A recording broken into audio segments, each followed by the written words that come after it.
Arizona, Colorado, Indiana, Michigan, New Jersey, Tennessee, and Virginia. Listen up. WynnBET is now live in all these states, and the excitement of Wynn Las Vegas has finally landed in online sports betting and casino play. From boosted parlays to live in-game offs on every major sport, WynnBET gives you the tools to win. Sign up today for your risk-free $1,000 sports bet. Download the WynnBET app now or visit wynnbet.com to start winning. You're listening to Broncos for Breakfast with Nick Kendell and Scott Kennedy. Yeah, good morning to Dave and good morning to EJ. It's awesome to see you. And also we got Howler Bro coming in watching the Bills yesterday. It just looks like it's so easy for them to move the ball whenever they want. Such a contrast with our team, and I'm a Shermer guy apologist. Well, have been. And we got Beat the Browns coming in too. Yeah, Howler Bro. Imagine being a Iowa Hawkeye Denver Bronco fan in an era where it's never been easier to move the football. Like, I am just... it's so freaking painful to watch. At least they have, in theory, at least the Hawkeyes have good defense. Broncos, I think that ship is sailing. For me, it starts, we can break it down pretty easy, but I'm watching the Raiders and Broncos just in the first quarter. The Raiders are setting the line of scrimmage 3 yards forward. Yep. The Broncos are setting the line of scrimmage a half a yard back, every time. And it's hard to be a good offense when you're getting pushed backwards every time. And it's pretty easy to move the ball if I can fall forward for 3 yards every time. I know when I'm playing on your side of the ball, I'm going to be pretty good. Yeah, no, that's if you win in the trenches, you're going to have a much easier time. And the Raiders, for a team that has gutted their entire offensive line this offseason to dominate the Broncos at the point of attack like they did was upsetting on both sides of the ball. And it's not like the Broncos haven't invested resources there, but they just got beat. So at some point you got to wonder about, are they paying and selecting the wrong guys? Is it the development side of things? And the Broncos have, in theory, two of the best guys in the league on the defensive line and offensive line coaching with Mike Munchak and Bill Kolar. But so far this season, they have not looked like they've been getting it done, which is unfortunate. We also got Jeremy coming in here. I wonder if Nick will start this pod like the Broncos have started their games, asleep. Heck, actually, I think last Thursday was more indicative of the Broncos showing up in the fourth quarter. And I actually was sleeping through my alarm. Oh, we got a pod to do. Crap. That's more likely what was going on there. Pooping Hippo coming in saying, I know things look awful for the Broncos. If they win their next two before the bye week, they will be okay. Bye, fair weather fans. Let's beat the Browns first. The Browns are really beat up, but so are the Broncos. We'll get into that. Dave Glassman coming in with the stars over on Facebook. Dave, you're a star. We love you. Good morning to you again. Falling sloth, not failing sloth. Maybe if he's a Bronco fan, it's been failing sloth recently. Good morning to you, sloth. Good morning, Broncos country. Been excited for the show this morning. We're excited to have you in here. Brett C's in here. Good morning. What is the reason for all the injuries this year? Scott, do you have a theory on this? Listen up, Broncos country. TickPick should be your first choice to buy football tickets because they save fans money by never charging any service fees ever. TickPick is the exclusive ticketing partner for the Huddle Up podcast and the Blue Wire Network. Denver Broncos football is finally back, and there's no need to exhaust yourself searching all over the internet to find Broncos tickets anymore because TickPick, that's TickPick, is the original no-fee ticket site and the only one you'll ever need as your go-to for all NFL tickets. TickPick got rid of all those awful service fees that the other ticket sites charge, which lets them guarantee the best prices on all of their NFL tickets. Don't believe it? If you can find better prices for the same seats on another ticket site, TickPick will give you 110% of the difference in the purchase price. That's right, guys. When we were searching for tickets for the MHH meet and greet for week 3 at home, Broncos versus Jets, TickPick had us locked down. So visit tickpick.com/huddle today and use the promo code HUDDLE to save $10 on your first order of Broncos tickets. Why is it just attrition? Okay. When you start dealing with it, if everything was a muscle injury, I'd say one thing.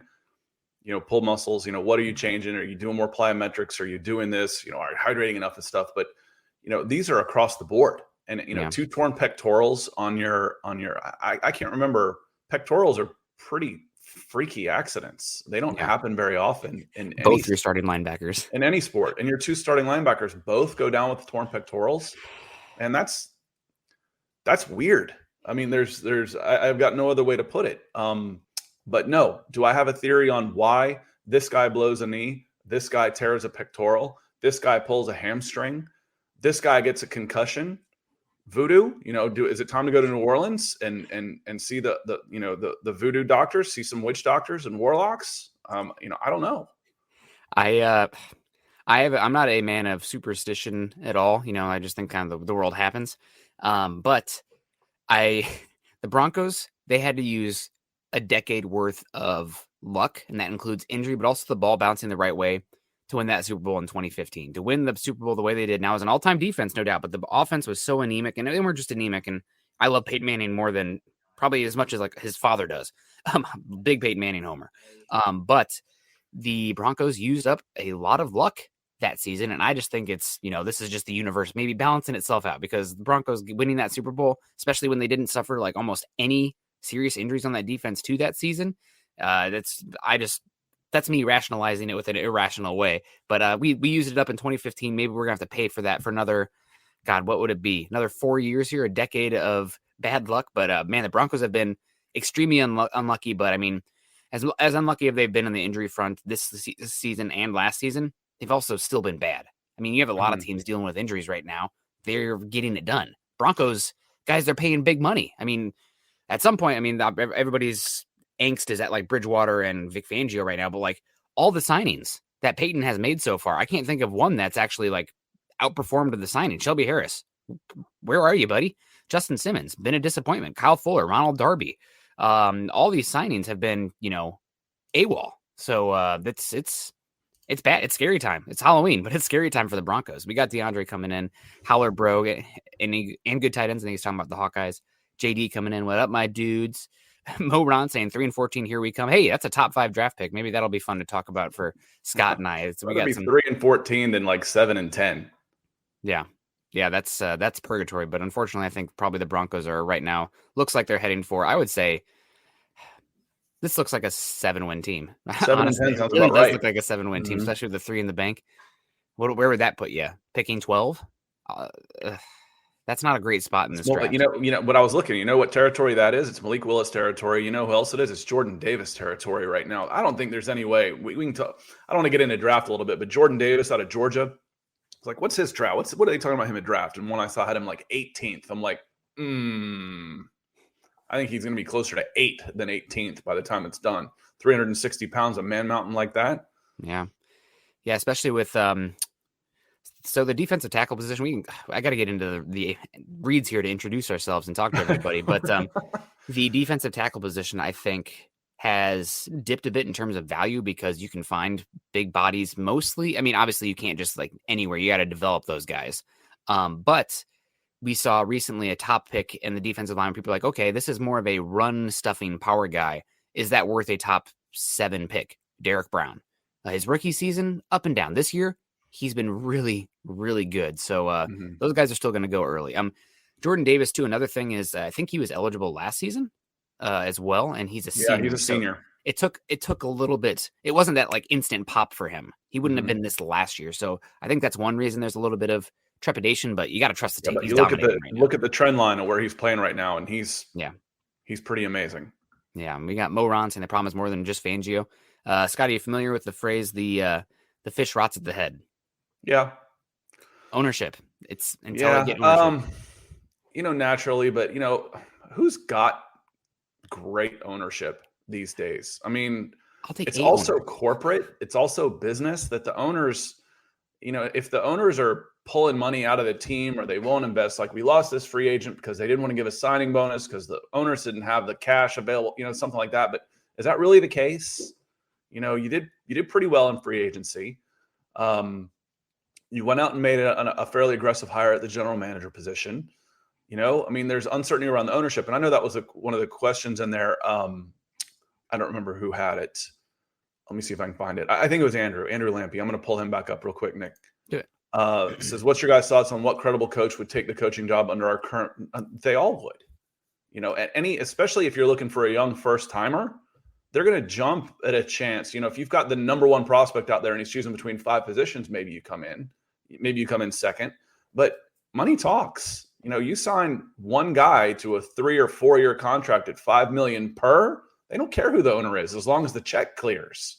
So, to me, that gets overblown. I really think that gets overblown in football, where everything it's so Marxist. You know who the owner of this team is? Roger Goodell. Exactly. The NFL. The NFL is the owner of this team. This is a franchise. Yeah. And the structure is in place that if you've got the right people in the on the field and in the not press box, what am I looking for here? The general manager in the front office, it doesn't really matter who the owners are, as long as they're not doing, again, there's exceptions. I don't want Daniel Snyder as my owner. Don't get me wrong. Yeah. But it's not, if you've got an owner in the background who's just writing checks, that's not all that bad. Yeah. Nope, for sure. Andrew, did you ever figure out the stars? Did that come up for you? If you go on a monologue for 30 seconds, I can figure it out. Okay. Well, Andrew Lampy, thank you very much for your comment here. Two of my favorites. What's your guys' thought on the credible coach would take the coaching job? This might be stars because Andrew's always up there giving stars and supporting the show and keeping the lights on. I actually will push back a little bit, Scott. I think that some coaches will bulk at the Broncos position right now because they don't have as much stability, right? Like what kind of overtures and promises can you give a head coach coming in when the entire power structure of the organization is about to change? That's point number one. Point number two would be the Broncos right now, because of the ownership situation, they can't pay out money like some of these other ones. They don't have the cash in furlough that they can do where they pay these coaches bigger money. So if it comes down to, unfortunately, like the Broncos versus the Raiders, somebody probably picked the Raiders right now. And point number three, Broncos don't have a quarterback. I think it's going to come down to, again, on if you're talking about who you're going to pick, is who makes a better offer. Yeah. If the Broncos offer 3 years at 18 and I come in at 4 at 25, you're going to get your coach. Yeah. You just are. Now, the question is, do you have the ownership that will do that? Yeah, that's where the question of ownership come in. Will they come in and do that? Not necessarily in, Robert Kraft is a good owner, but anybody comes in and just to the New England Patriots keeps things the way they are and just, hey, we just want to be involved in this, then you're going to be okay. Yeah. No, absolutely. So we're 11 minutes in. We got to do our read here.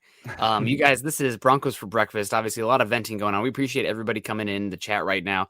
We'll get back to you in a second. The community you guys are awesome, especially for the morning show. This was kind of just maybe people want to tune in the morning to talk football. And now we got our own group here. Cup of coffee. So thank you very much. I've got him up on this side of things now.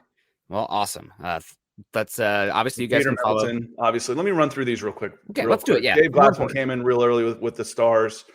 Peter Middleton, his injured 3-pick Teddy to start again. I prefer Teddy, but why? Well, I can get into that if we want to too. We should. Andrew Maybe came Thursday. In with stars. Michael Ranquillo coming in and saying good morning. Michael, good to see you. And that's where we're at so far.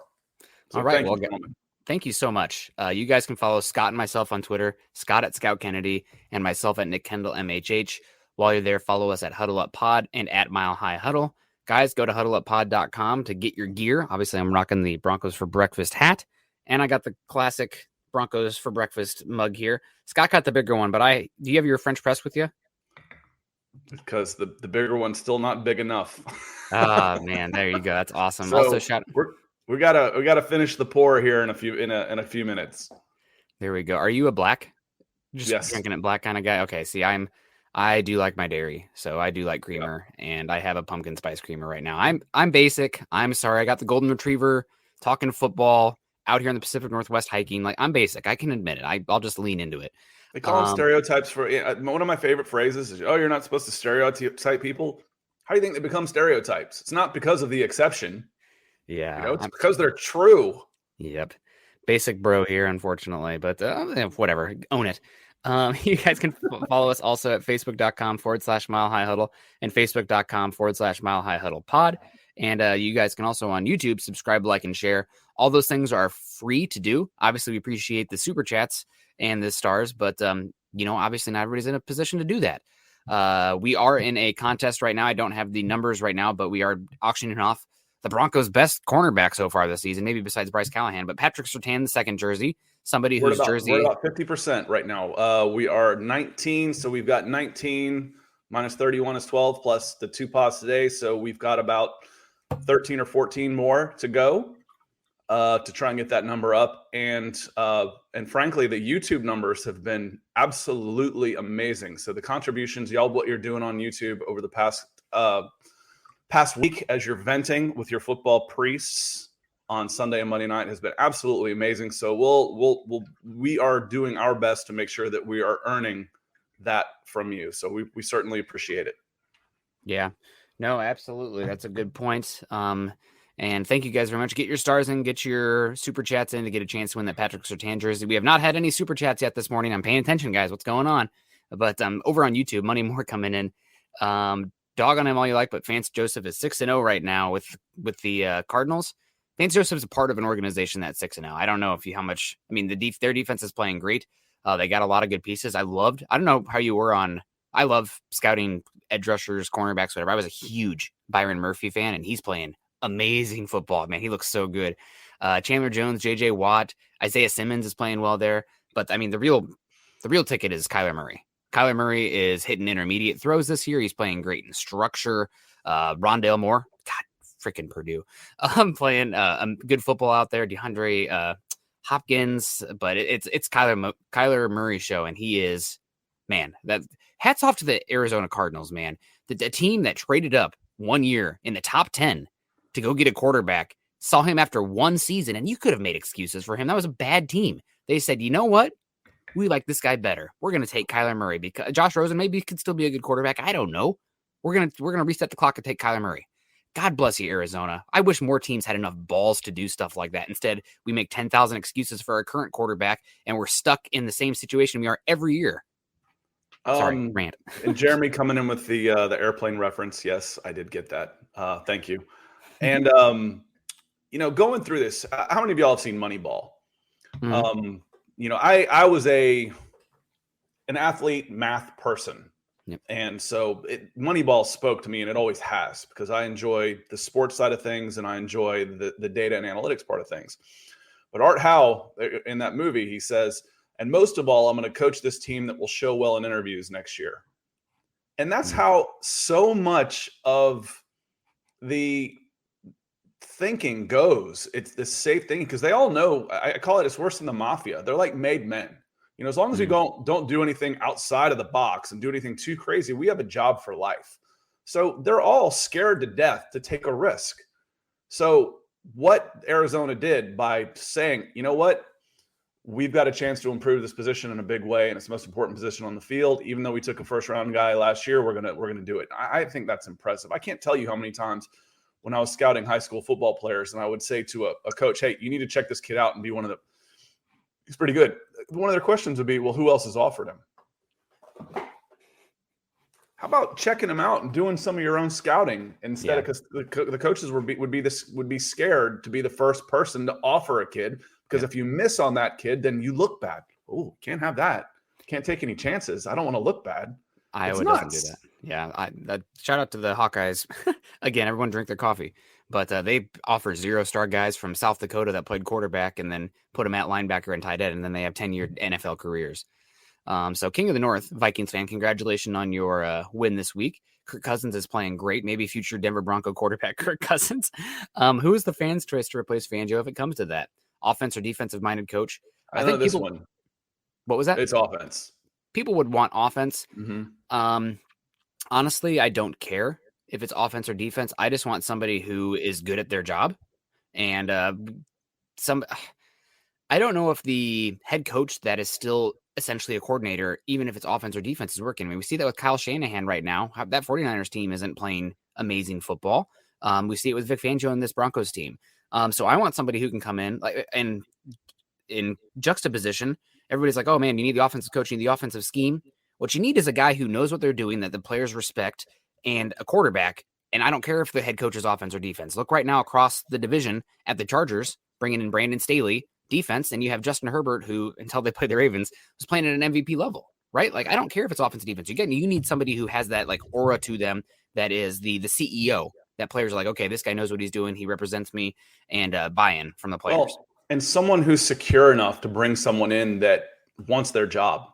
Mm-hmm. For lack of a better word, you got to trust somebody But, I mean, I don't know if these are the exceptions to the rule or whatnot, but if you look at two of the most successful coaches in both college and NFL, Bill Belichick has earned the right to hire whoever he wants to because he's the man there. I can go and get the single best guy, whether let's say we think Fangio is the best defensive coordinator in the NFL. He's just a head coach right now. Mm-hmm. If he were to get fired by Denver, Bill Belichick could hire him. Mm-hmm. No problems. I'm not worried about this guy coming in and taking my job. I'm not worried about this guy coming in and upstaging me. I'm secure enough. I'm not insecure. I'm not petty. I'm not this. I want the best guy for the job, period. Yeah. And that's a skill. That's a skill of and knowing your own limitations and surrounding yourself with the right people instead of, well, I coach with this guy over here and I know this guy over here. Who's the best guy for the job? And do you have those guys at Denver right now, starting at the top? One of, and we'll read Charlie's because there was another comment I like to see on Facebook too a second ago. But Charlie says, for all this navel gazing about the draft, our first round draft choices haven't been very productive over the last 4 or 5 years. And from a cost perspective, hitting it in the draft is the way to go. Mm-hmm. But what do the Rams think about the draft, Nick? Yeah, the Rams have a very interesting philosophy, but they also have the best defensive player in football, an amazing head coach, best cornerback in football, and a top 10 quarterback. So draft picks are only good if you hit on them. It's good for cost controlled, but Rams also, for as good as they're playing right now, it's a dangerous game you're playing, right? Because if an injury hits Aaron Donald or anything, your depth is not good compared to other teams. So it's a calculated risk. And Charlie, I've always been of the notion, watching the best teams in the past that helped form my bias, they always traded down. They always accumulated players because if I'd rather have three second round picks than a first round pick. It depends where that first round pick is. What now? It depends where that first round pick is. In general, because it's going to cost you the same money to have those three guys, or probably less than have a first round. And frankly, my odds of getting a good player are better with the 3 second round picks, because one of those guys is going to outperform where they're supposed to be. One of them is going to underperform where they're supposed to be. But if you've only got one guy, you're kind of rolling the dice. Is he going to be the guy we think he is, or is he going to come under? Now, I've said a zillion times, you still have to trust your evaluation and get it right. And there's not all draft picks are the same, that's for sure. But you're dealing with human beings here, not computer programs. I go on FIFA, I got a guy that's an 88. He's always going to be an 88. Yeah. You never know what's going to happen with human beings and the human factor. And Ivan, that looks like Ivan to me and not Ivan. Ivan, is there any chance that Fangio stays next year with the new staff? If he goes, how many games are left? We had 11. So 8-3 the rest of the way, then there's a chance, but that's what it's going to take. If otherwise he's gone, everybody's gone. The new general manager is going to clean house and bring in his own guys, because Peyton got a free pass this year. Peyton gets a free pass this year for the most part. Yeah. This is not my staff, and I'm building the team that I want to have, and now I'm going to get my guys. Yep. So, is there any chance? Yes, but no. No, I don't. I wouldn't see that happening. But appreciate the comment. We got a lot of season to go, and the Broncos are 500. Although it does seem like this is a sinking ship right now. But there's always a chance. Broncos win a one. This is a very injured Browns team. I think it might even be Case Keenum playing, possibly. I am very concerned about what we just saw the Raiders pass rush do, front four, versus the Broncos offensive line and Teddy Bridgewater, who, double-edged sword here, holding onto the ball a while, inviting those hits. Took 17 pressures this last game, which is crazy. But again, part of that is him holding onto the ball. Now you upgrade that defensive line pressure up by a factor of 3. Myles Garrett, probably the best edge rusher in football right now, for my money. I mean, he's an alien. He's a freaking alien. Jadeveon Clowney. See that picture he posted? He had a picture post with his sleeves rolled up, and the dude looks like Lee Haney in his prime. If you don't know who Lee Haney is, Google him. He won Mr. Universe about 10 times after Arnold Schwarzenegger. Yeah. And he goes, one day with my sleeves up, and I get a random drug test the next day. He's an alien, man. He is insane. If you gun to my head right now, you said you can take one player to start your franchise with a non-quarterback. it would be Myles Garrett. I mean, he's insane. He's so good. But then you also have Jadeveon Clowney, who is never lived up to that number one pick. You know, some people say he's not the most dialed in or hard worker. I don't know him, so I can't speak to that. For Other those than of you that hearsay. do not like recruiting rankings for college, both former number one overall defensive ends. Clowney was a number one overall player in the country. So, Yeah, that game, what was it? The Capital One Bowl? Was either that or the Outback Bowl, where he just absolutely killed that Michigan running back. That poor guy he is had his still highlight play, and he couldn't come out yet. He took the next year off, basically. Yep. Chris says, good morning. Drinking delicious coffee from my Broncos for breakfast mug. Have a great day. My pick for head coach is someone that gets today's NFL. Cheers. Prost. Cheers. Maybe this is me just loving Bruce Arians too much, but I would take either of the Buccaneers guys. Todd Bowles' second stint, I don't care. People talk about him like he's brilliant and his players love him. Okay, we need that in Denver right now. The players do not love Vic Fangio. And Byron Leftwich, ascending offensive mind that's worked under Bruce Arians for a few years, and Tom Brady as well. Give me some of that pixie dust, man. I need it.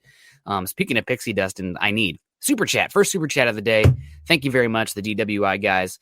After Thursday, no matter the result, Denver needs a new offensive play caller. That's very possible. If they come out and play well, though, I don't know. I mean, unfortunately, this team is going down with their guys this year. I don't think there's going to be any in-season things going on. We could see sequencing and play calling changed from Shermer to Shula, but then the quarterback coach duties are mixed up, so they might just write it out with Shermer. They really might, which is unfortunate. Now, if it looks absolutely dreadful, then we could see some changes. But either way, I think this team is going to ride out this season. Yeah, in-season demotions are basically you're fired. So we'll see. Because there's another comment I saw here from Charlie that I want to get to as well that I like, that I want to hit on as well. But I also want to get to Mac City. I like told you before, I want to call you Man City all the time. So I've been getting crap talked to since the game by all these Raiders fans here in Oakland. Ask them where their team is. There's this team left you. They left you.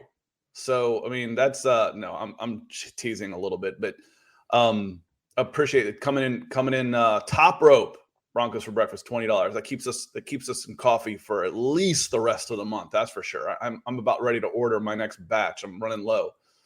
Thank you very much, Mac. And let's see. They've earned it.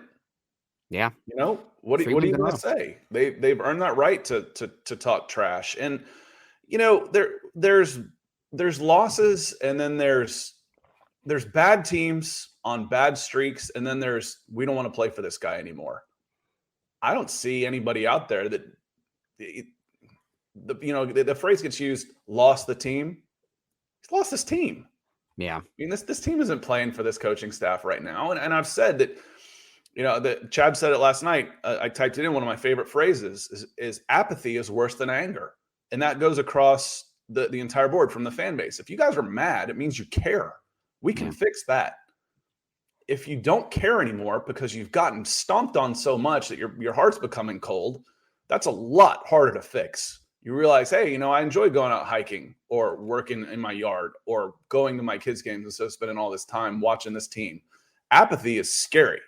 This team is apathetic right now. And that means not the fans. Fans are still pissed off. This team is apathetic. And that means they're in trouble for the rest of the season. Yeah. Yeah, they are in trouble. I mean, you saw it especially. I mean, it was like 11 minutes left in the third quarter. And I think, was it Jacobs had like a touchdown where they might as well just have carried him into the end zone, right? Like the Broncos might have well just be like, you know what, right this way, buddy. So it's bad. It's really unfortunate, and it's tough to watch a product and a team that you care about that you were hyped about. I mean, I was hyped about 3-0. I mean, we're maybe positive vibes going this way, going the right direction. The injuries and the injuries are killers, but that how much talent do you need to overcome what we've seen on the sidelines? Yeah. I mean, you said it. I have a very hard time straight up saying that people have quit from where I sit right here, because I'm not in the locker room. You know, I'm not talking with these guys off the record or anything like that. But I mean, everybody saw it on that game. It was barely the start of the second half, and this team, it looked like it had like, you know what? let's call it, we got beat here again. And it's just, bad luck Bears there with the Broncos. The Raiders making just big play after big play, and the Broncos having the opportunities and just missing them close, but missing them. So I don't know, but this team just does not seem like they have any belief in themselves. They don't seem like they have belief in each other. They definitely don't have belief in their coaching staff right now. And it's easier to change one coach than it is 50 players. The coach will get sacrificed first. That's just the business of the NFL. Mm-hmm. Lawrence had a superhero. Let me see. We'll say good morning to Lawrence, but this is the one where you came in with the stars. So that everyone right now seems like they're playing for themselves. This is what we said, and just in case they go to another team, they have something to show, just to have enough of their videos. Yeah. There's a protection. I've got to protect myself element that goes on in this game, and it is there's fine margins between if I'm playing at 95% or 100% at this level. There's that can be the difference in a game, and you can see it. I don't necessarily want to say, I'm not saying they've quit, but they're not playing their absolute best. They're not playing their hardest for this group right now, and I don't think that's a bold statement in any stretch of the imagination. Yeah, and with this defense specifically, it takes buy-in because it's a zone defense where if somebody is out there freelancing or not committed to whatever their task is on that play, the whole thing can fall apart. So it's tough. It just does not seem like there's buy-in right now. And you have a Broncos team that gets whipped by the Browns this upcoming Thursday, potentially. You're talking about, hopefully, a massive sell-off of players with 1 year, 2 years left on their deal.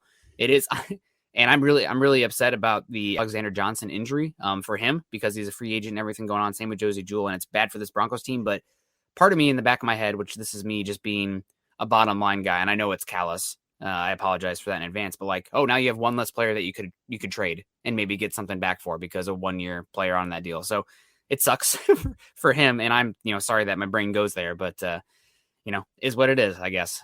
We got Rock Lake Angus. That's I feel like this is Rock's first super of the month. I don't recognize the name, so welcome. Appreciate you coming in and joining the crew. Yeah, thank you very much, Rock. I'm going to kick this one to you. I'll read it, but we can talk about this for a second. Can a new offensive-minded quarterback guru head coach save Drew Lock's career here in Denver?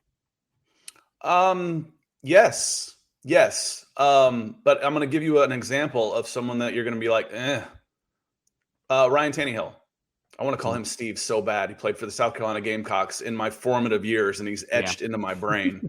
Ryan Tannehill ended up being one of the most efficient quarterbacks. Ryan Tannehill's not very good. Frankly, Drew Lock's not very good. But in the right system, you can at least get good production, and that would save his career. Arthur Smith and the Tennessee Titans resurrected Ryan Tannehill's career. He's still not a very good quarterback, but he played very well. Could Drew Lock have that sort of success? Possibly. I wouldn't want to bet my career on it, though. If I was a new coach coming in, I wouldn't want to put my career in the hands of Drew Lock. Yeah, if you have a new offensive-minded quarterback guru head coach coming in, well, first off, if let's say it's Peyton says, okay, you can come in, but you got to salvage this guy. I don't know if that coach wants to come here, right? Obviously there's no other offers, then he'll come. But if he's, that for $20 million, I'll give it a shot. Yeah. But I think a part of it would be listen, if you're going to come in here and you're going to dictate to me who my quarterback is when it's my job and career on the line, I want to be able to pick my own guy. I want to be able to go to the draft or free agency and say, that's the guy that I want. So could it happen? Anything could happen, right? Mm-hmm. An asteroid could hit the earth today, I guess. I don't know. But could Drew Lock's career be saved here in Denver? That's, I guess the question is, what is saving his career? If he's again, for me, because you look at where Ryan Tannehill is playing again right now for Tennessee, he's back down, lower third in efficiency rankings. Mm-hmm. So to me, that was a product of the system. Could you turn Drew Lock into a product of a good system? Probably. You can do that with most quarterbacks at this level, where they can be serviceable and have good careers. But is he? Yeah. Is he the guy? Is he really the guy, regardless of system? I don't think so. Yeah, and this just came across my feed over here. Somebody sent it to me. So Vic Fangio, right? This match quarters defense. What's the number one What would you say is the number one? Oh man, 2 supers. Well, real quick. What Well, would we're you going say to is get the number Broncos one? here too. We got a bunch to hit on too. So yeah, go ahead, Nick. What's the number one tenet of this match quarters defense for Vic Fangio? Bend, don't break. Bend, don't break is probably the number one thing. Keep everything in front of you, zone, make teams matriculate the ball down the field, tighten up in the red zone. So why do the safeties keep getting beat over the top? Not only are the safeties getting beaten over the top, listen to this nugget. The Broncos gave up 7 pass plays of 25 plus yards to the Raiders on Sunday. They averaged 20 per completion. Are you kidding me? 7 plays of 25 plus yards in the air. That's the most any team has given up since 1991. That's not to age anyone or make anyone feel bad over here. That's older than me. I graduated from high school in 91. And I just had my 30-year reunion. Jesus Christ. I'm sorry to use the name. That is unbelievably unacceptable. God, that is unacceptable. When you've got a philosophy and you can't adhere to your own philosophy on what you need to do to be good, you're not going to be good. And that's also with all of your starting secondary players back. Fuller, whatever the heck you're paying him on the bench. Darby back getting beat deep. Callahan got beat in this one. Surtain was actually the best one in that. I guess you could call it defensive pass interference, but then to go around and call that one on Sutton pass interference on the Broncos is just that's the way the season's going, folks. But thank you. Going back to the talk about apathy versus anger is when, Broncos 16-1 came in here and says, "Yeah, they lost me. Still love you guys. We love you too." He's coming in. He's moved from closer to middle reliever today. He's usually our closer. So, he says, they lost me. This has lost me. So you stop caring a little bit more. Usually that happens by week 3 down here in Atlanta. We're like, okay, my Sunday's just freed up. But I think it was week 6, the 3-3. You had to see a response. We said it before the Steelers game. You can lose in Pittsburgh, but you got to see a response. Well, we saw one. It just wasn't very good. All right. Well, you're coming home 4-2. Salvage it. This Raiders team isn't that good. We saw a response. They laid down. Your response was they laid down. They're getting whipped in the trenches. They're getting beat over the top. Effort plays.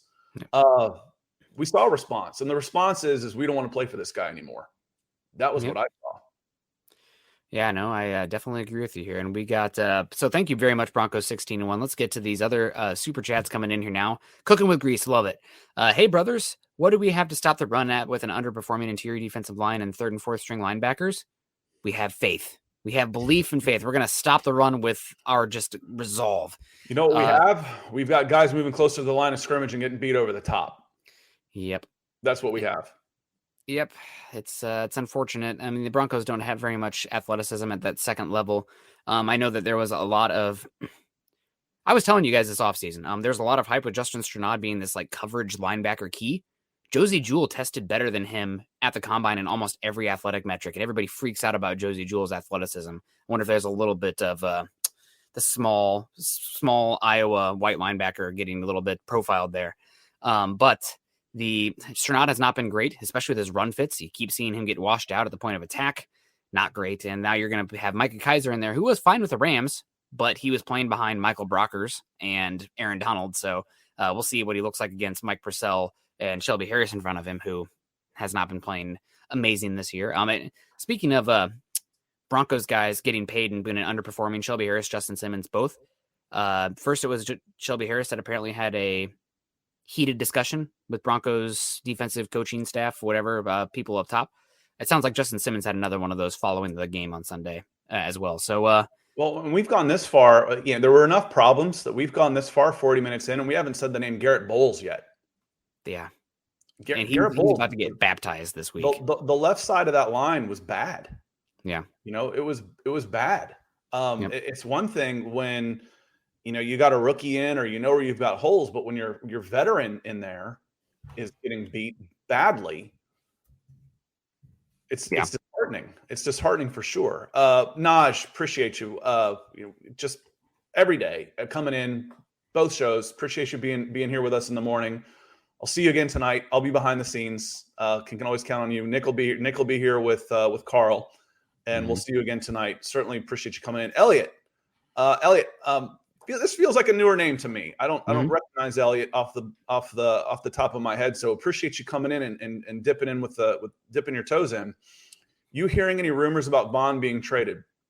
Help me with this, Nick, because a guy at his age without a contract, what would he be worth? I mean, what would you come in for as a rent-a-player? To come in and say, okay, yeah, I could use this guy, but one, who could afford him, and two, who's in for a rent-a-player that is a free agent in 10 games? I could see a team like the Rams. And what would that be worth? What would that be worth to the Broncos? For his age, you're probably talking about, it's the same as the Emmanuel Sanders trade a few years ago when he was shipped off. I would say probably a late 3 to a mid 4 would probably be the value, given his age, the 1 year of his contract, and the large sum of money. Now, I think in the NFL, the Broncos can also, eat some of that cash as well when they trade him. And we saw that with Teddy Bridgewater coming over from the Panthers. Mm-hmm. So maybe that could change as much as the Broncos, or who could be available to take him. And given how much cap space the Broncos have right now, maybe that's something they would think about doing to get a pick that's 1 round higher. But I think you're probably talking about a pick that's probably I would say I'd want a 3, because if not, I mean, you're with Von Miller.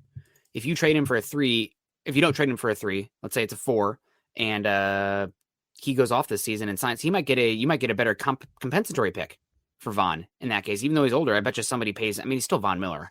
Well, and Nick, let's play the PR game. If I'm Peyton, I need people on my side. So the only way I move Von Miller as the general manager right now is if Von asks. And we make it public that Von asks. Von asked for a trade. He's been a tremendous Bronco. We thought this was the right thing to do for him, et cetera, et cetera.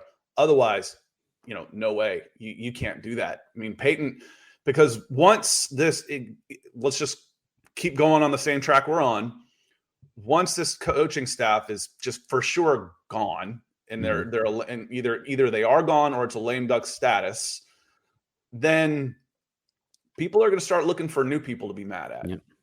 And I'm going to make sure if I'm the general manager, it's not going to be me. And I'm not going to do that by trading one of my Mount Rushmore guys unless he asks. Yep. Unless he asks. And then it's okay. Then people will start, well, Vaughn, fans are fans, and they'll start turning on Vaughn a little bit. And then once he's out, they'll all love him again, and we'll put his jersey up and retire his number and all that kind of stuff. But Peyton can't afford that PR hit right now, I don't think. No.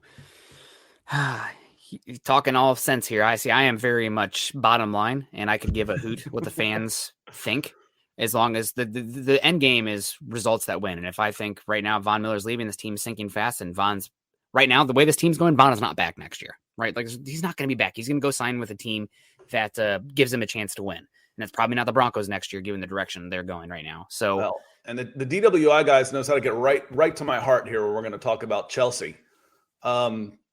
Chelsea was an uber talented team who had spent a bunch of money. That's, you actually buy contracts of players and give them new contracts. The general manager aspect of international football is amazing. It is so interesting. Even if you don't like the sport, you would enjoy playing the game Football Manager because it's just really cool. To win the Champions League last year, they were middle table, underachieving team, and all due to a coaching change when it was needed. The difference here is they didn't have the big injuries, so all those players were still available. So if you were to come in and make, let's say you make a mid-season coaching change, it happens in international football, it won't happen in the NFL like that. It would be for next year. How quickly could the right guy turn this team around? I guess that's what it is. Let's fast forward to next year. And as what he's saying is, how quickly could this team, how good, what's the ceiling for this team? I think it should be close to what we were talking about this year. 11-6, 12-5. If you had the right guy, is that unrealistic to think of for next season, assuming everybody's healthy again? Yeah, it's possible, but until you have the quarterback position figured out, it's just really, Broncos, unfortunately, almost no matter what they do right now, unless they bring in Aaron Rodgers, they're going to have the 4th best quarterback in the division. The AFC West is absolutely stacked. at the quarterback position. Derek Carr is playing at a Pro Bowl level for sure. Top 10 quarterback. I mean, he was amazing in this last game. And Justin Herbert, MVP candidate. Patrick Mahomes, you already know what he can do. So it's tough, man. It's a tough situation to be in. I mean, none of these guys are that old either. So we're going to see what happens, but it's unfortunate. But thank you very much to the DWI guys for your comment here. That means a lot to us. And talking about Chelsea, we had Scott on loan for Broncos or building the Broncos there for a little bit, but Carl has returned from holiday. I think that's what they say across the pond there, and he'll be back now. So Scott's loan expired, although he's there. He's still there helping us in the background. So thank you very much, DWI guys. I'm trying to find your comment so I can take it off. And Elliot came in and says, "You're new. We were new to the live feed. Thanks for your content. Keep up the great work." Well, we appreciate you having it. We're here because of you. Without you, it's just two idiots sitting here talking to each other. And that happens all the time. Nobody cares about that. This time, it's at least two idiots talking with y'all. So we certainly appreciate that. Don't talk yourself down, Scott. I know I am, but you're fine. Lord Deer coming in with don't sell yourself short, Judge. You're a tremendous slouch. What's that from? Oh God. Okay, sorry, I put you on the spot. Jeremy, you want to help me out? What's that Jeremy's from? The guy. I'm going to let Jeremy answer that one.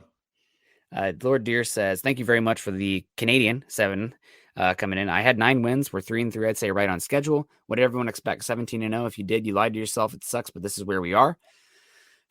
It's not the fact that the Broncos are 3-3, which that's part of it, but it's the fact that was not a great Steelers team. They barely beat a Geno Smith-led Seattle team. And also this was not a great Raiders team with no head coach. You lost to a team with no coach. So it's how the Broncos are losing, right? It's not just that they're 3-3. Also, I think according to Football Outsiders, the Broncos have one of the top 5 toughest schedules the rest of the season. So it's getting tougher from here, and you have not looked like you should even take the field against your last 3 opponents. I guess maybe you should have against the Steelers, but not against the Ravens, not against the Raiders.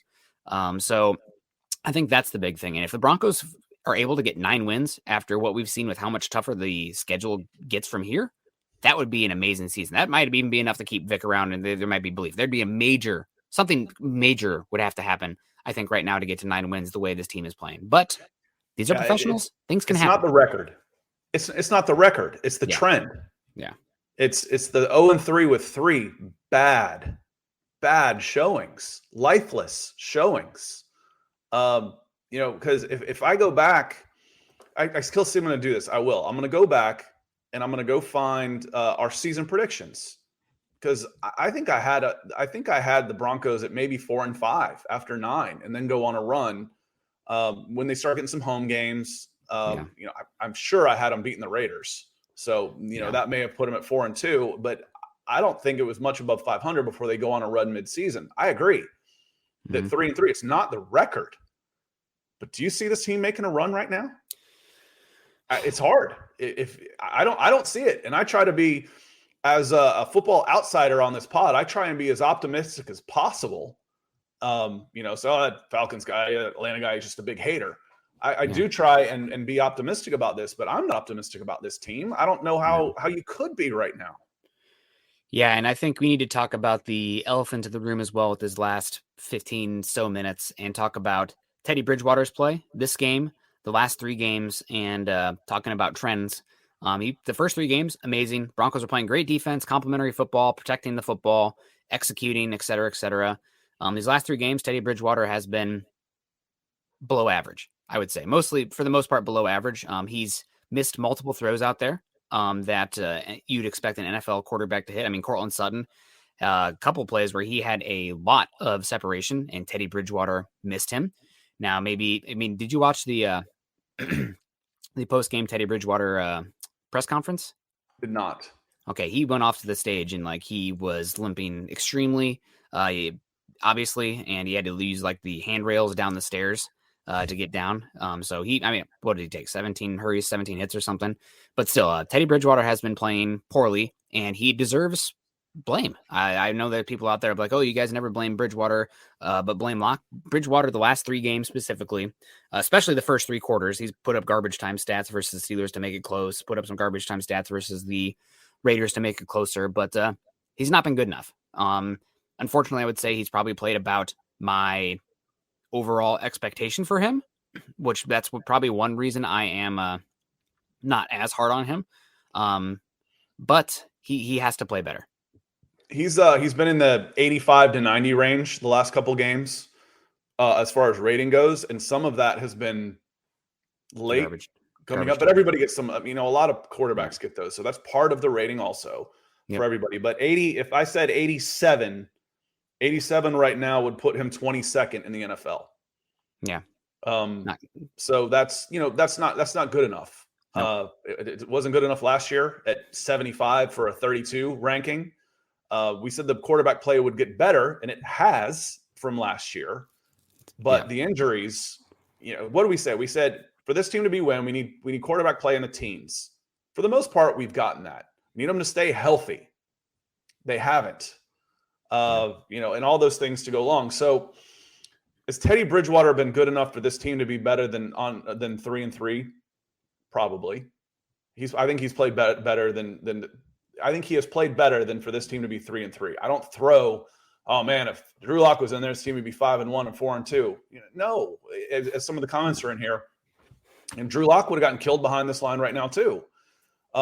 They're had some mistakes and all these things. So here, I haven't said it all day, so let's drink. I'm going to say the Falcons. I've got to address several other problems before I get to quarterback is the reason this team is losing games right now. That's where I feel about the true Teddy is right now.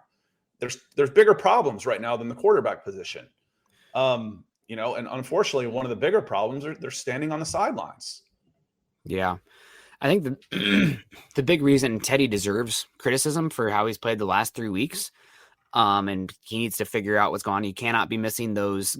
That was a layup to Sutton that he missed down the left sideline. I mean, Sutton had 7 yards of separation, which in the NFL, that's as open as you're ever going to see somebody, and he missed him. There was a crosser too where he was wide open, and those, if you hit those plays, you could be talking about a different game. The Broncos maybe then start get the ball rolling a little bit, but Teddy missed him. Is it because he was injured from getting hit? Part of that is the offensive line struggling. I don't know if you saw, you're not on as Twitter as much as I am. Good for you. Bobby Massey's wife came at me on Twitter because I said Massey was struggling against Farrell. Sorry, the eye in the sky doesn't lie. I think Massey's played admirably considering he was missed the first and second wave of free agency and after the draft when he was brought on. But, he got beat, and Garrett Bowles has been struggling. Dalton Reisner's been bad since his rookie year. Cushenberry might have been the best offensive lineman out there, and he's probably your worst one on paper. So it was bad. God, I even went down the rabbit hole of the offensive line being terrible. But Teddy Bridgewater also, he invites that pressure. He's holding onto the ball. He doesn't trust the windows unless they're wide open. A lot of them are curls where the guy's already come around. He's not throwing with much anticipation and accuracy right now. Is it because he's injured? Is he dinged up? Is he did not trust his arm? I don't know. Because one of your favorite words is separation, and you're missing those guys in the slot. That's Jerry a big Jeudy one too. And Jerry Jeudy, yep. and that goes back to trusting it. Do you throw open a Tim Patrick and a Cortland Sutton and a Noah Fant? You throw those guys open because they're big, but you're not getting the Jerry Jeudy, KJ Hamler separation in the middle of the field, which is, that's going to be Teddy's strength. That's what the not going to the tight ends doesn't make a lot of sense to me with Teddy's skill set. Yeah. Because he's going to be a hash marks type of guy for the most part. Yep. So again, there was a good comment in here that I wanted to highlight. The chat's hopping now, so good on y'all for that. But it said Teddy's sweet spot is 17 to 22. He's going to be an average starter. Again, he is going to be, and I'm sorry, I can't find it right now. He is going to be an average starter. He is an average starter in the league. The problem is the Broncos haven't had average quarterback play in several years. It's been bad quarterback play for several years. Drew Lock goes 4-1. His quarterback rating was 85. That would have put him 30th in the NFL. It was a 4-1 start, but it wasn't Drew Lock that was getting those wins. There's other things other than Drew Lock. Yep. Wins are not a quarterback stat. Yeah, the average, if you haven't been getting average quarterback play, and right now you're not getting it right now either for a multitude of factors, and Teddy's partly to blame for that. Yep, no, absolutely. And I think another reason Teddy is not getting as much gruff, he should be. He deserves a big portion of the blame for this 3-game losing streak, especially the first 3 quarters, not playing very good. I guess I will give a shout out to Shermer and Teddy, though. Broncos snapped their opening touchdown-less streak this week. Then the offense goes into hibernation, whatever the hell happened there. But congrats. I guess you don't have that stat anymore, offense, where you had the longest streak in the NFL without an opening drive touchdown. But another reason I think that people are not harping as much on Teddy in comparison to what we saw with Locke last year. Granted, it was second year of Locke. It was a great quarterback draft as well. I think people really started to turn on Locke after the season when you knew that you were picking 9 and there was 4 we need to get a quarterback. Yes, in a phenomenal quarterback class. I mean, what was it? 5 went in the top 15? That's never happened before. So what a good class. But the other thing is, last year you didn't have the defense fall apart like this. I know they were injured, but they didn't fall apart like this. Now you're 3 games in a row giving up 30-plus points and giving up those points early, right? Like the other teams have been put up those points and they've gone into ball protection control late. So it's not like these teams are pumping up numbers because they're trying to boat race the Broncos or, play back and forth, arms race kind of going on there. It's these teams have gotten out to an early lead fast. And especially with how much the Broncos, Vic Fangio being the defensive mastermind, how many resources they've poured in on the defensive side of the ball. It's just, there's so many issues right now that if it was only Teddy Bridgewater, this whole episode would be like, okay, Teddy's not getting it done right now. What can we do? Blah, blah, blah. But when your offensive line is struggling like this and your defense across the board is just sucking, it's hard to pin it all on that. There's too much suck to talk about to just stick on Teddy Bridgewater. Like I said, there's other problems I would get. There's bigger problems right now before you get to the quarterback play is the reason why with this streak. Yeah. You change the quarterback, I think you're still 3-3 right now. And I don't think it gets better right away. However, there's some talking here. DWI guys coming in again. Says, I appreciate you guys on the breakfast show. Good stuff. And don't worry about Iowa, Nick. It was early enough in the season that maybe they can make a run. 6-1's fine. 6-1 is good. If you told me, before the season, the Broncos would be 6-1 after going to Iowa State's best team in the history of football, people picking them as a college football playoff contender, going in there and beating them. Indiana was a good preseason team. Penn State, 6-1, I'll take it. But it sucks because it's how they lost. They looked absolutely terrible, and Purdue owns us. The only way I'll be okay with it is if George Karloff is wearing a Broncos uniform this time next year. Oh my God, I love George Karloff. Worth it. He's so good. And there's a lot of comments in here that I agree with in phases. One of the big comments that I see is, that Teddy's ceiling was done. He wasn't going to keep improving. You knew what you were going to get. I agree. I absolutely agree. You don't necessarily know what you're going to get with Drew Lock. Fangio just made this decision to save his job. Well, duh. Of course. Fangio is not interested in developing Drew Lock through a losing season because he wasn't going to see the next season. How many losing seasons does he have, Nick? Drew? Yeah, no, Fangio. Every single one. Which is how many? 2. So you think he's going to survive a third? No. Yep. Okay, so he absolutely sitting there trying to save his job. Going with the guy I think gives us the best chance to win. Fans are going to be around a lot longer than coaches and players. We're for life. For life. The old NWO thing. We're for life. So we look to the big picture. We look beyond. You know who else does? General managers. General managers think for the next 10 years as well. Coaches are trying to save, especially one that's had 2 losing seasons in a row. He is absolutely trying to save his job right now. No doubt about it. The Teddy Bridgewater, was he the better quarterback right now? Maybe. So until this season is gone, you're going to see Teddy Bridgewater as long as he's healthy. Once the season is beyond repair and maybe you make a midseason change, then you can see Drew Lock, and then maybe you can see some development.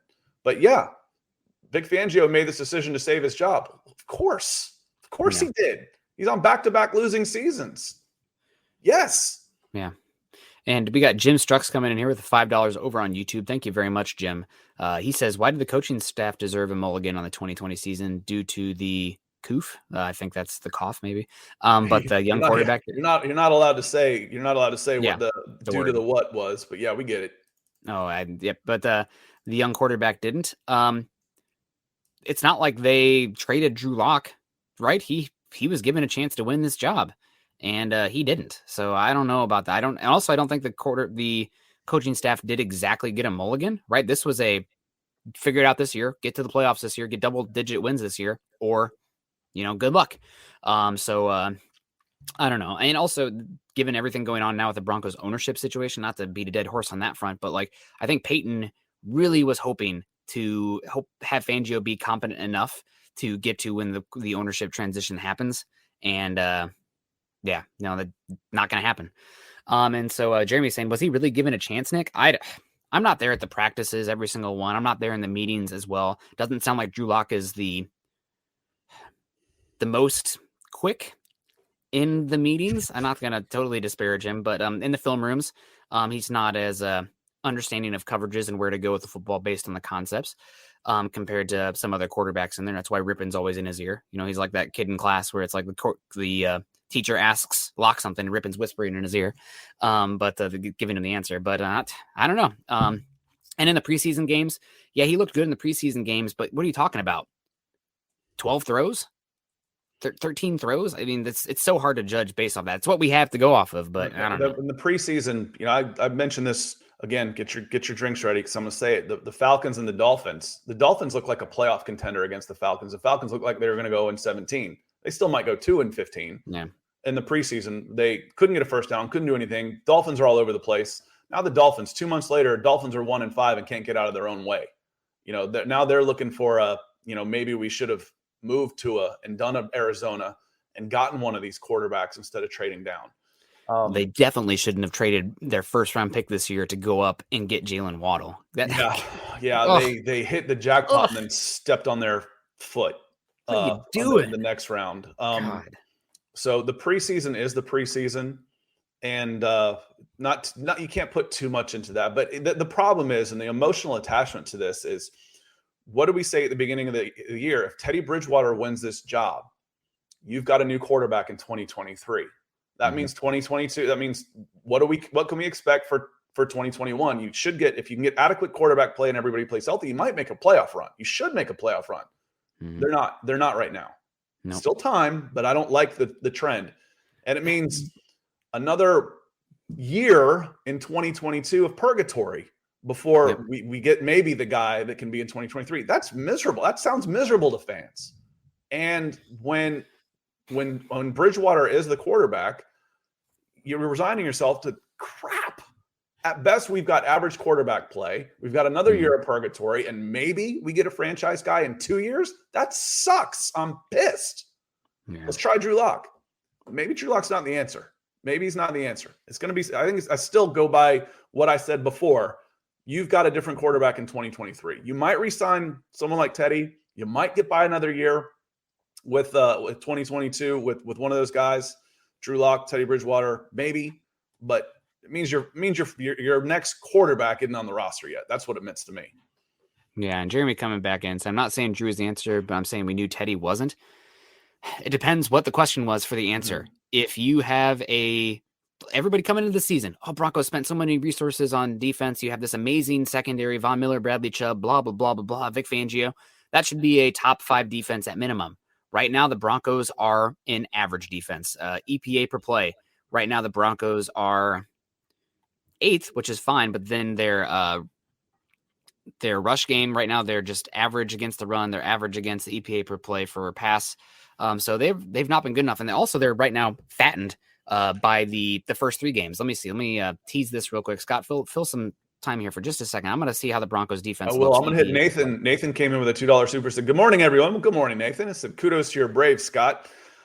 I want to give you a little insight to the Brave, to the Atlanta sports mind. So they win their first game in a walk-off manner. And I'm texting with my best friend, lifelong Atlanta sports fan, watching the game with my wife, and we all say the same thing. Well, at least we won't get swept. Oh, my God. Second game, second walk-off. 2-0. It's 2-0. We all say the same thing. Well, at least we'll get a game back in Atlanta. So, the Atlanta Journal posted it, said, the Braves are 2-0, and this time it feels different. No, it doesn't. The only way this feels different is till that 2 becomes a 4 and they advance to the World Series. And then you're hoping you don't get swept by the Red Sox. So it's tough. It's tough being an Atlanta sports fan, but you're just hoping not to get embarrassed.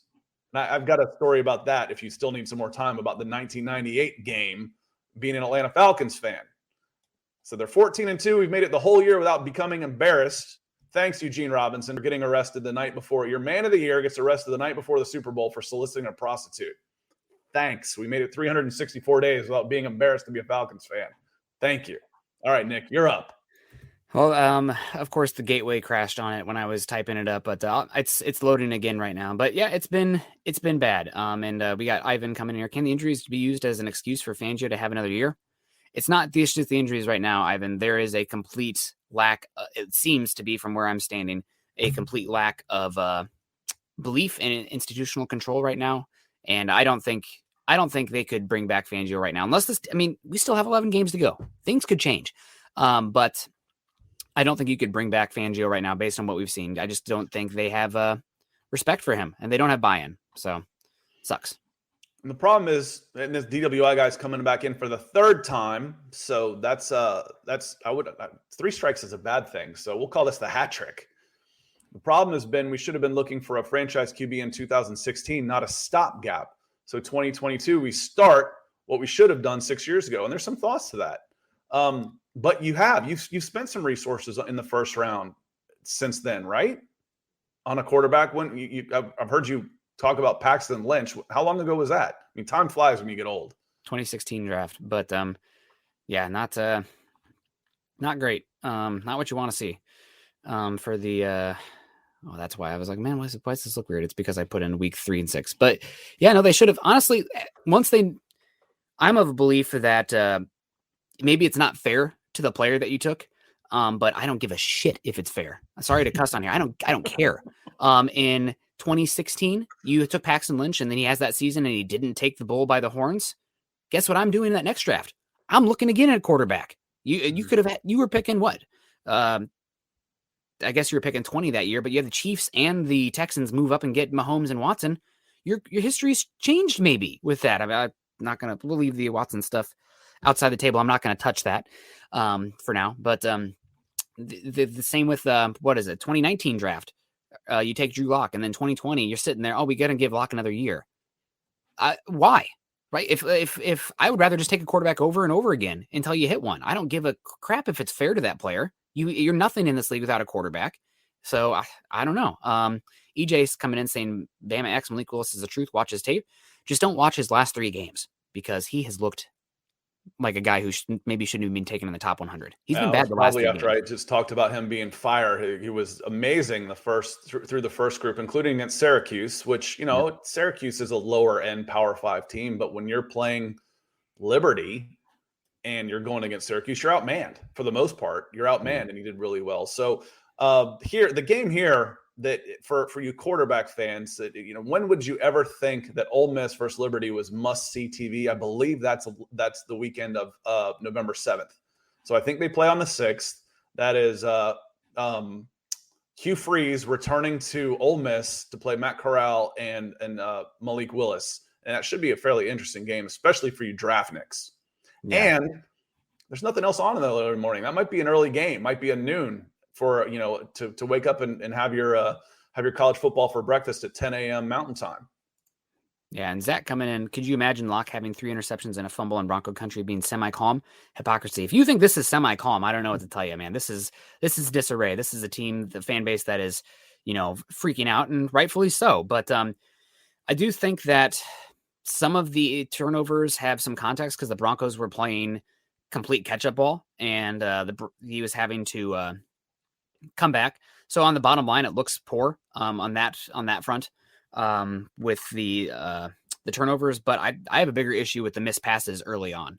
That's the issues with Locke. So I don't know about hypocrisy. It sounds like maybe you have some Locke favorism there. Maybe I have some Teddy favorism there. I believe in Locke derangement syndrome. I just don't think it means what a lot of you think it means. Yeah, there's a little bit of crazy. I've never seen so much passion for a guy that finished 32nd in QB rankings. Usually you can't wait to get rid of a guy like that. It's to me that it's watching it from the outside. It's a little strange. The protect the Drew Lock syndrome has on this, but Peter Middleton coming here. So with no linebackers, so we let Browning play. Browning's out with a concussion too, isn't he? Isn't he in protocols, and he's not going to be, he won't be cleared in time for the game. So he's out too, if I'm not mistaken. The question is why is Avery Williamson off the team now? How do you let him go? He wanted to be gone. He I know, asked but for it. Can't you sign him and bring him up? He wanted to be gone because he didn't want to be on the practice squad. He'd look pretty good right now as a Bronco, wouldn't he? Yeah, wouldn't he look pretty good on the depth chart coming on for Thursday? Yep, he would. But is what it is. I want to get to this from Paris. Paris, I'm challenging you to have some positive comments, please. I can't right now. But you guys crucified me last week for saying that our defense was soft and weak. I mainly was addressing our defensive line and linebackers. Now look, they have been soft and weak. And he also said you guys constantly talk about certain players like Draymond Jones, and all this potential, but he never does anything. Draymond was out there flashing and beating his block. I don't know. He's not finishing. But Paris is using voice to text. I recognize that. Yeah, he is. Paris is using voice to text. Oh, it says comma Shelby Harris. Yep, with all the potential, there's nothing. Same for Purcell. Yeah, the defensive line has been unfortunate. And also, I wanted to bring this up. Good morning to you, Paris. Hope you're doing well. Hope you have a good day. The one that I want to say here is I'm going to pull up this right now. I finally actually got it working. So the Broncos, they still have a top defense according to the year, but they had 3 games versus very bad teams. Can we see that right now? Can you? Oh my God, a freaking course. Are you serious? Okay, there we go. Broncos over here, far left. This is your EPA per play. Drop back on the bottom, the x-axis, if you will. So that's pass, and then rushing on the left. Broncos have actually been above league average against the rush these last 3 weeks. Look at this, though. Second worst team in the entire NFL the last 3 weeks in passing game EPA. They are the, 28th ranked defense overall in both rushing and passing EPA per play defensively. Second worst against the pass. You're talking about a team that's the highest paid secondary in the NFL that's used that many resources on the defense going against Lamar Jackson, who's playing great this year, but he's, still, he's not out there like throwing around like Aaron Rodgers, right? And then Ben Roethlisberger, Derek Carr. I mean, God damn, what I'm sorry. Dave.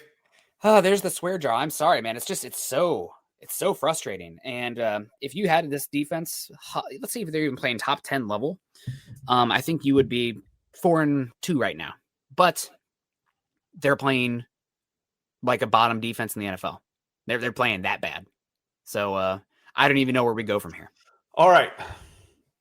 Let's hit some positives. Yes. Before we get out of here. Yeah. DWI guys, that's the golden sombrero. Yep. Hitting it 4 times, coming in. Okay, the quadfecta, the golden sombrero. We had the hat trick already. Can we give some love to Caden Stearns? Wow, what a stud.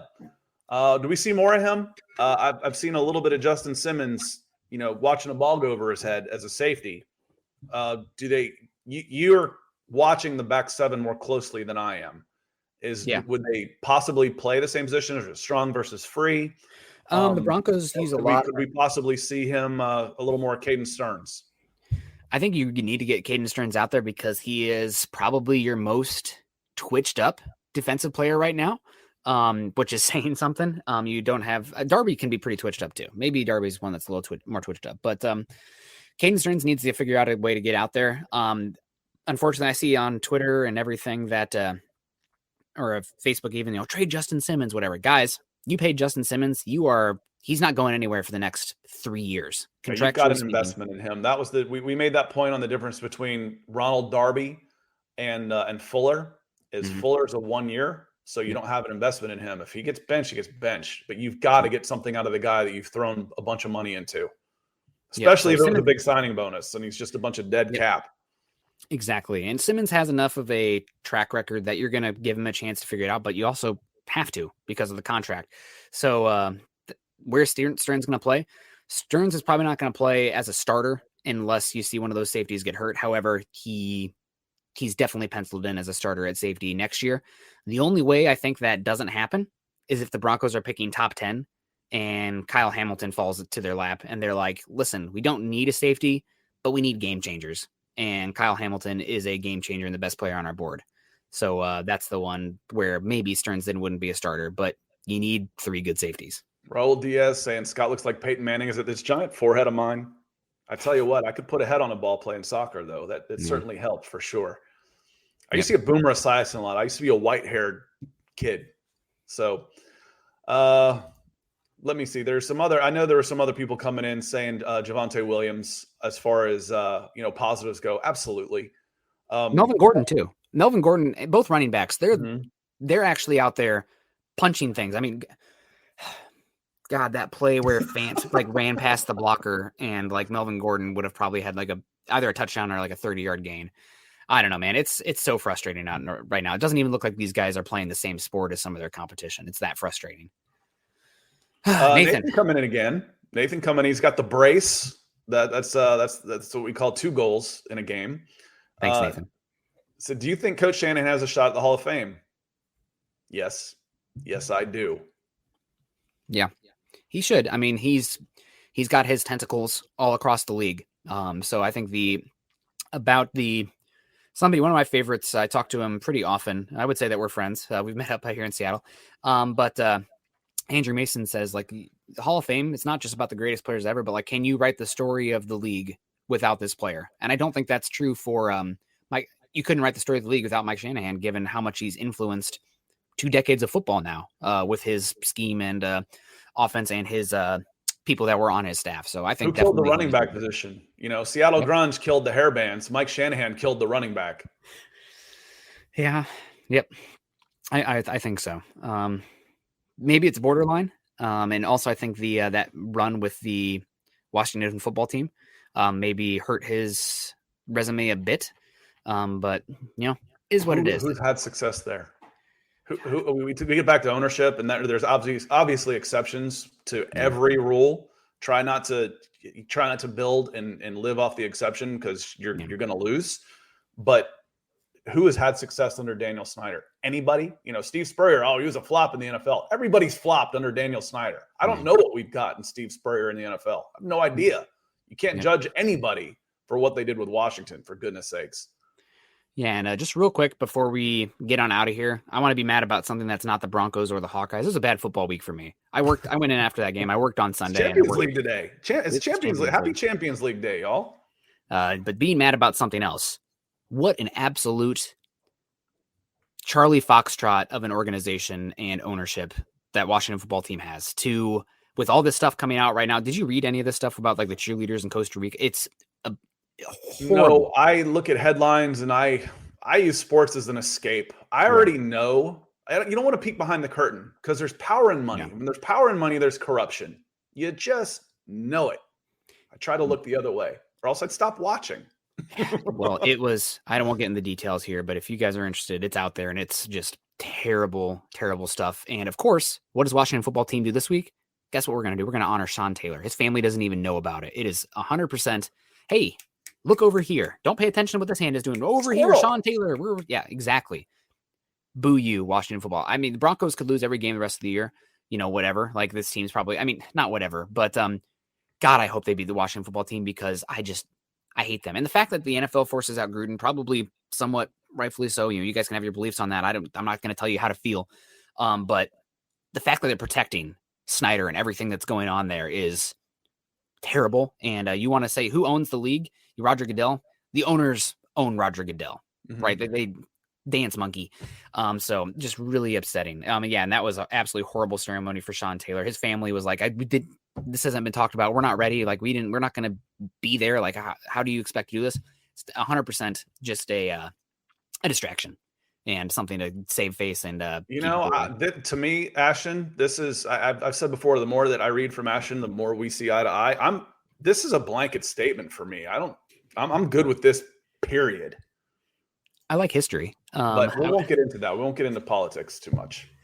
The Potomac seems nice. The cherry blossoms, right? That's great. I do like I went there as a kid, and a bunch of good museums. But anyway, there we go. The cynical reality of Scott tempered with the youth. I think today it's flipped. It's flipped for sure. This is the cranky old man sitting next to me.